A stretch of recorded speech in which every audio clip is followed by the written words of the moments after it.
The security guard's meaty hand wrapped around Zara Williams' arm like a vice, his grip tightening until she could feel her circulation cutting off. The other shoppers in Meridian's flagship department store turned to stare, their faces a mixture of curiosity and judgment as they watched the scene unfold near the designer handbag section. "You need to leave immediately," the guard growled, his voice carrying across the marble floors. "We don't tolerate shoplifters in this establishment." Zara's heart hammered against her ribs, but she kept her voice steady. "I haven't stolen anything. Check the cameras if you don't believe me." The manager, a pale woman with severely pulled-back hair named Victoria Ashford, approached with a practiced smile that never reached her eyes. "Ma'am, we've been watching you for the past 20 minutes. Our security footage shows clear suspicious behavior." "What suspicious behavior? Looking at merchandise?" Zara pulled her arm free from the guard's grip, her dark eyes flashing. "I'm a paying customer browsing your store." "Since when is that a crime?" Victoria's smile grew thinner. "We have the right to refuse service to anyone. I'm going to have to ask you to leave peacefully, or we'll call the police." 26-year-old Zara Williams had grown up in Detroit's East Side, where her grandmother taught her that dignity was something no one could take from you unless you let them. Standing there in her perfectly pressed blazer and tailored pants, she looked every inch the successful software engineer she'd worked so hard to become. But none of that mattered to the people surrounding her now. The other customers had formed a loose circle, their whispered conversations creating a buzz of judgment that made Zara's skin crawl. She noticed how they clutched their purses tighter, how they stepped back as if her presence might contaminate them somehow. "Fine," Zara said quietly, her voice steady despite the humiliation burning in her chest. "But you're making a mistake." "I don't think so," Victoria replied, gesturing toward the exit. "Security will escort you out." The walk to the front doors felt like a mile. Every step echoed off the polished floors. Every glance from other shoppers felt like a physical blow. The security guard stayed close behind her, his presence a constant reminder of the accusation hanging over her head. At the entrance, Victoria handed Zara a piece of paper. "You're banned from all Meridian locations. If you attempt to return, you'll be arrested for trespassing." Zara took the paper without looking at it, her hands trembling slightly with suppressed rage. She walked out into the afternoon sun, the automatic doors closing behind her with a soft whoosh that sounded like finality. Standing on the sidewalk, she finally looked at the ban notice. Her name was spelled wrong. They'd written Zara Williams instead of Zara, and the reason listed was suspected theft and disruptive behavior. The casual incompetence of it made her anger crystallize into something harder and more focused. What they didn't know about Zara Williams was that she'd spent the last 5 years building something remarkable. After graduating from MIT with a computer science degree, she'd taken a position at a small tech startup in Silicon Valley. While her coworkers were buying expensive cars and trendy apartments, Zara had lived in a cramped studio and poured every spare dollar into developing her own software. Her creation was an AI-powered inventory management system that could predict supply chain disruptions with unprecedented accuracy. It had taken her 3 years of 18-hour days, countless rejections from investors, and maxing out credit cards to perfect it. But 6 months ago, everything had changed. Amazon had licensed her technology for an 8-figure sum, with royalties that would make her financially secure for life. The shy girl from Detroit who'd been told she'd never amount to anything was now worth more than most people could imagine. But she still lived simply, still drove her reliable Honda Civic, still shopped at stores like Meridian, because she believed in supporting established businesses. The irony wasn't lost on her that the very company that had just humiliated her was struggling with supply chain issues that her software could solve in a heartbeat. That evening, Zara sat in her apartment researching everything she could find about Meridian department stores. The company was family-owned, started by Harold Meridian in 1952. His son Robert now served as CEO, while his daughter-in-law Victoria, the same woman who'd ordered her removal, was VP of Operations. The more she dug, the more interesting the picture became. Meridian was hemorrhaging money, losing ground to online retailers and more agile competitors. Their stock price had dropped 40% in the last year, and industry analysts were predicting bankruptcy within 18 months if they couldn't turn things around. Their biggest problem was inventory management. They consistently overstocked unpopular items while running out of bestsellers, creating a cascade of markdowns and lost sales that was slowly killing the company. It was exactly the kind of problem her AI system was designed to solve. Zara leaned back in her chair, a plan beginning to form in her mind. Revenge didn't have to mean destruction. Sometimes the sweetest payback was offering exactly what someone needed, but only after they'd learned to see you differently. The next morning she called her lawyer. Michael Brennan had been handling her contracts since the Amazon deal, and he listened carefully as she explained what she wanted to do. "Let me make sure I understand this correctly," Michael said over the phone. "You want to create a shell company, make an acquisition offer for Meridian, conduct due diligence that will expose their inventory problems, then reveal yourself as the solution?" "Something like that," Zara replied. "But I want to do it right. No shortcuts, no tricks. Just good business." "It's brilliant," Michael admitted. "Completely legal, potentially very profitable, and guaranteed to make your point. When do you want to start?" The shell company was called Apex Solutions, and on paper it looked like a mid-sized consulting firm with interests in retail optimization. Zara hired a respected business broker named Janet Morse to approach Meridian about a potential acquisition. Janet had gray hair, expensive suits, and the kind of credibility that opened doors in corporate boardrooms. Within a week, Janet had scheduled a meeting with Robert Meridian and his executive team. The bait was simple. Apex Solutions was interested in acquiring struggling retail chains with good real estate portfolios, modernizing their operations, and returning them to profitability. Zara watched the meeting via video conference from her apartment, her camera and microphone turned off. She'd been introduced as a technical consultant who preferred to remain in the background during initial discussions. Robert Meridian was a soft-spoken man in his 60s who seemed genuinely concerned about his employees' futures. His son Marcus, the heir apparent, was more aggressive, clearly eager to modernize the company's approach. And then there was Victoria. "We appreciate your interest," Victoria said, her voice carrying the same dismissive tone Zara remembered from their encounter. "But I'm not sure an outside consulting firm can understand the complexities of our business model." Janet smiled politely. "That's exactly why we conduct thorough due diligence. We'd want to examine your inventory turnover rates, supply chain logistics, customer demographics, everything that impacts profitability." The meeting went exactly as Zara had hoped. Meridian was desperate enough to consider any reasonable offer, but proud enough to insist they were simply going through a rough patch that would resolve itself soon. Over the next month, Apex Solutions was given unprecedented access to Meridian's internal operations. Zara, still maintaining her cover as a background consultant, spent hours poring over their data. What she found was worse than she'd expected.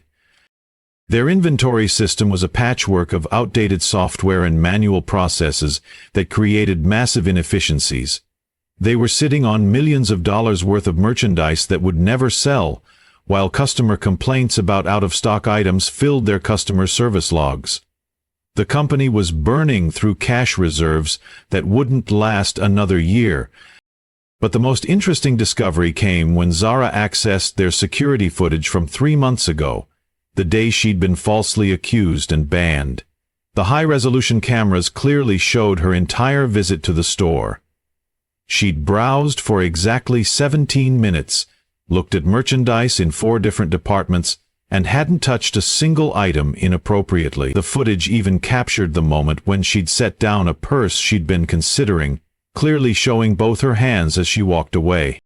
More importantly, the footage showed what had really happened.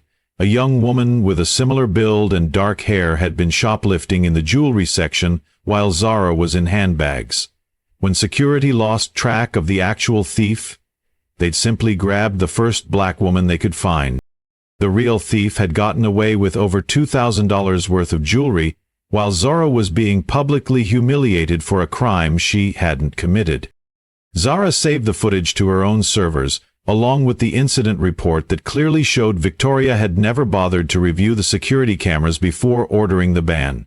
She'd simply trusted the word of a security guard who'd made an assumption based on nothing more than racial profiling. 3 weeks later, Janet called with news. Meridian was ready to hear Apex Solutions' formal offer. They wanted to meet with the entire team, including the mysterious technical consultant who'd been analyzing their operations. The meeting was scheduled for a Thursday afternoon in Meridian's corporate boardroom. Zara spent the morning getting ready, choosing her outfit carefully. She wore a navy blue Armani suit that cost more than most people's monthly salary, paired with heels that added 4 inches to her height. Her natural hair was styled in a way that emphasized her professional success rather than hiding it. But the real statement piece was parked outside. The Lamborghini Huracan was pearl white with black accents, a $300,000 0-cents machine that announced its presence long before its owner walked through any door. Zara had bought it the week after the Amazon deal closed, intending it as a symbol of how far she'd come. Today, it would serve a different purpose. She arrived at Meridian 30 minutes early and spent the time reviewing her presentation one final time. Janet met her in the lobby, doing a double take when she saw the car through the floor-to-ceiling windows. "I think you're going to make quite an impression," Janet said with a grin. "That's the idea," Zara replied. The boardroom was on the top floor, with a massive conference table surrounded by leather chairs. Robert Meridian sat at the head, flanked by Marcus and Victoria. Several other executives filled out the rest of the seats, all of them looking expectant and slightly nervous. Janet handled the introductions smoothly. "Gentlemen, Victoria, I'd like you to meet Dr. Zara Williams, the founder and CEO of Williams Tech Solutions, and the technical consultant who's been analyzing your operations." The recognition hit Victoria first. Her face went pale, then flushed red as she realized who was sitting across from her. Robert and Marcus looked confused, clearly not understanding the significance of the moment. Zara opened her laptop and connected it to the room's presentation system. "Good afternoon, everyone. I appreciate you taking the time to meet with me today. I have some findings to share that I think you'll find very interesting." She clicked to her first slide, a graph showing Meridian's inventory turnover rates compared to industry standards. "As you can see, your current system is creating significant inefficiencies. You're overstocked in categories that represent only 12% of your sales, while understocked in categories that represent 68% of your revenue." Marcus leaned forward, studying the numbers. "How did you get data this detailed?" "Your inventory management system exports everything to spreadsheets that can be analyzed with the right tools," Zara explained. "Which brings me to my first recommendation." He clicked to the next slide, showing a demonstration of her AI software in action. "This is an inventory optimization system I developed that uses machine learning to predict demand patterns, seasonal fluctuations, and supply chain disruptions. In beta testing with major retailers, it's improved inventory turnover by an average of 47%, while reducing carrying costs by 32%. The room was silent except for the soft hum of the air conditioning.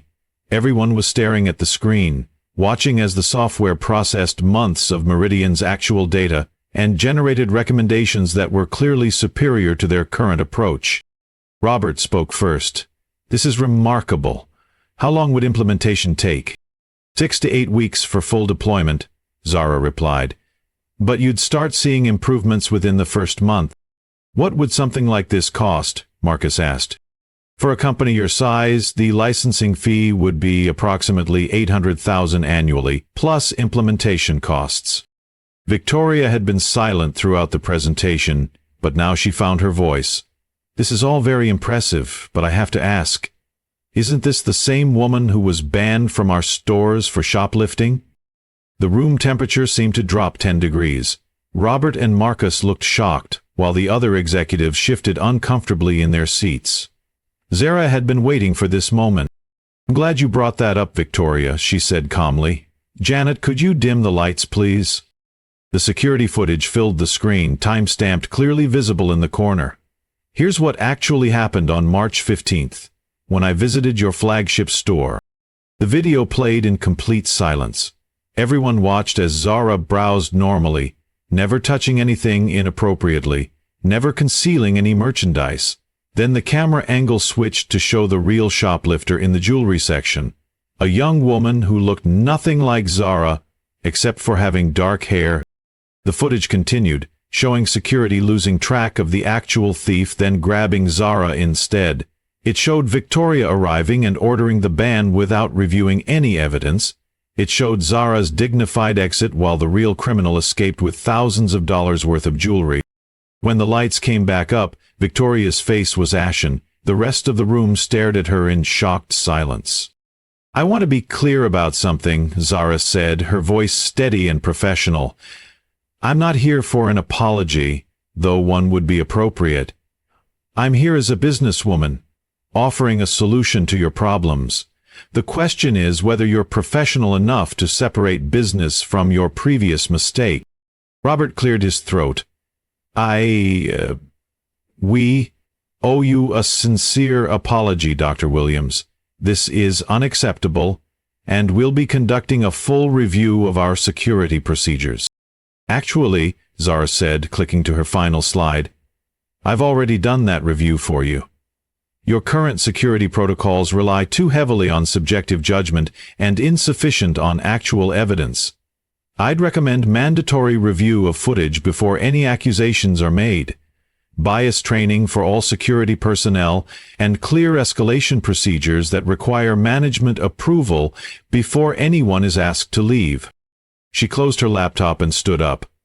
"Now, regarding the inventory system, based on my analysis, Meridian has approximately 10 months before your cash reserves are exhausted.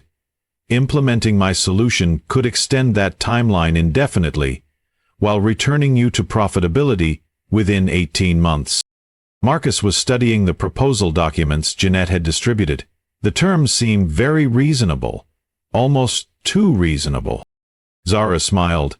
"I believe in win-win solutions, Mr. Meridian. Your success would be my success, but I want to be transparent about something else." She clicked her remote and the presentation screen changed to show her company's client list. Amazon, Target, Walmart, and a dozen other major retailers were prominently displayed. "I don't need your business," she said simply. "My software is in high demand, and I have a waiting list of potential clients. I'm offering this to you because I believe in second chances, for both of us." Robert looked at his daughter-in-law, then back at Zara. "Victoria, I think you have something to say." Victoria stood slowly, her hands shaking slightly. "Dr. Williams, I owe you a profound apology. My actions were inexcusable, and they caused you pain and humiliation that I can never fully undo. If you're willing to work with us, despite what happened, it would be more than we deserve." Zara studied Victoria's face for a long moment. "Everyone makes mistakes," she said finally. "What matters is how we learn from them." The contract negotiations took another 2 weeks, but the outcome was never really in doubt. Meridian needed what Zara was offering, and she was willing to provide it at terms that would benefit everyone involved. On the day she returned to sign the final papers, Zara parked the Lamborghini in the same spot where she'd been humiliated 3 months earlier. Several employees recognized the car and gathered at the windows to watch as she walked through the front doors. This time, Victoria was waiting to greet her personally. "Dr. Williams, welcome back to Meridian. We're honored to have you as a partner." The implementation went flawlessly. Within 6 weeks, Meridian's inventory efficiency had improved by 30%. Customer complaints about out-of-stock items dropped by 40%, while overstock markdowns were reduced by half.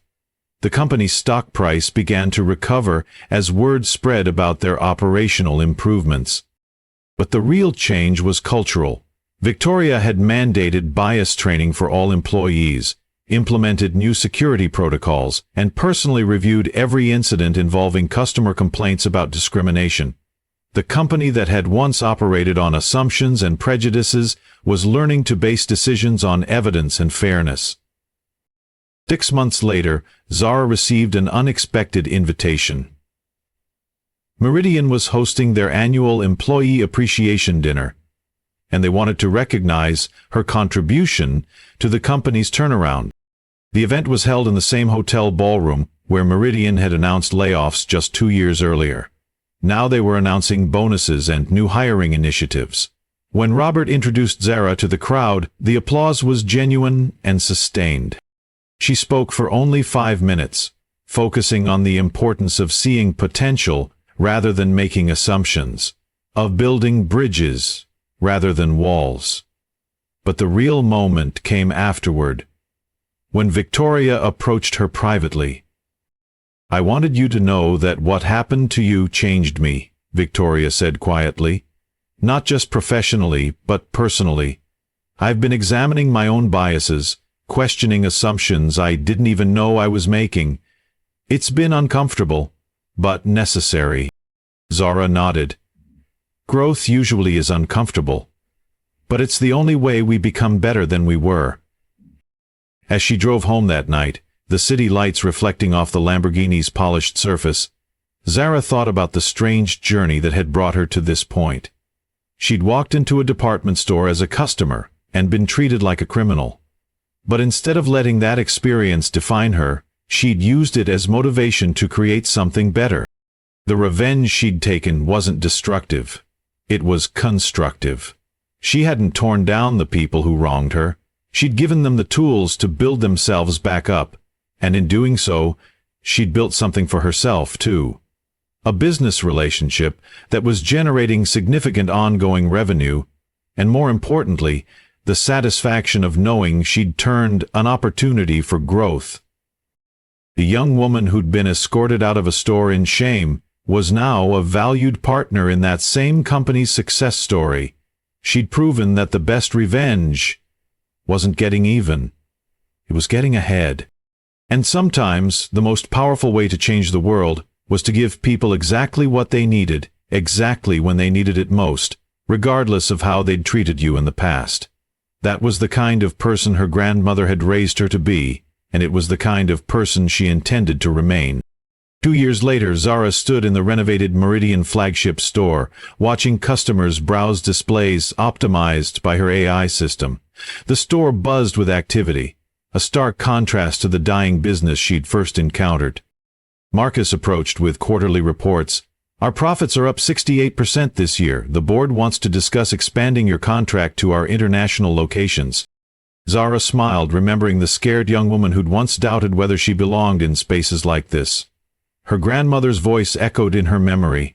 "Baby, they can try to make you small, but you get to decide how big you become." Victoria joined them, no longer the rigid manager from that first encounter, but someone who'd genuinely grown.